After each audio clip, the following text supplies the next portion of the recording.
Friends, ഞാൻ ഇന്ന് നിങ്ങളുടെ മുന്നിൽ വന്നിരിക്കുന്നത് മദഗജരാജ എന്ന സിനിമയുടെ വിശേഷങ്ങളുമായിട്ടാണ്.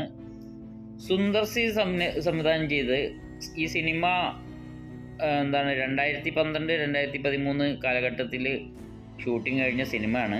ഈ സിനിമ നിയമപരവും സാമ്പത്തികപരമായ പ്രശ്നങ്ങൾ കാരണം ഒരു പതിറ്റാണ്ടിലേറെ നീണ്ടുപോയ സിനിമയാണ്. ഇപ്പോൾ 2025 ഇത് റിലീസ് ചെയ്തിട്ടുള്ളത്.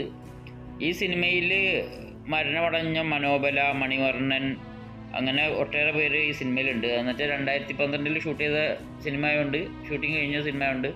അതിനിടയ്ക്ക് മരിച്ചുപോയ കുറേ കഥാപാത്രങ്ങൾ ഈ സിനിമയിലുണ്ട്. ഈ സിനിമയെ പറ്റി പറയുകയാണെങ്കിൽ ഈ സിനിമ ഈ ഷൂട്ടിംഗ് കഴിഞ്ഞ് 2012-13 കാലഘട്ടത്തിൽ തന്നെ ഇറങ്ങിയിട്ടുണ്ടായിരുന്നെങ്കിൽ സിനിമ വിജയിക്കുമായിരുന്നു തീർച്ചയായിട്ടും. പക്ഷേ ഈ കാലഘട്ടത്തിൽ ഈ സിനിമ വിജയിക്കാൻ ഒരു ചാൻസും ഇല്ല. കാരണം ഭയങ്കര മാറ്റങ്ങളുണ്ട്. അന്നത്തെ കാലഘട്ടയും ഇന്നത്തെ കാലഘട്ടയും ആൾക്കാർ ഇത് സ്വീകരിക്കാൻ ഭയങ്കര ബുദ്ധിമുട്ടാണ്. അങ്ങനെയാണ് ഇതിൻ്റെ പെർഫോമൻസിൻ്റെ ഒരു ടൈം ഡിഫറൻസ് വന്നിട്ട് തിയേറ്ററിൽ നിന്ന് കാണുമ്പോൾ ഭയങ്കര ബുദ്ധിമുട്ട്. എനിക്ക് സിനിമയിൽ കൂടി ഇഷ്ടമായതെന്ന് വെച്ചാൽ കുറച്ച് കോമഡി ഉണ്ട്. അത് സന്താനം അടിപൊളിയായിട്ടുണ്ട്. സന്താനത്തിൻ്റെ കോമഡി വളരെ അടിപൊളിയായിട്ടുണ്ട്. പിന്നെ കുറച്ച് പാട്ടുണ്ട്, ഡാൻസ് ഉണ്ട്. ഒരു കളർഫുൾ മൂവിയാണ്.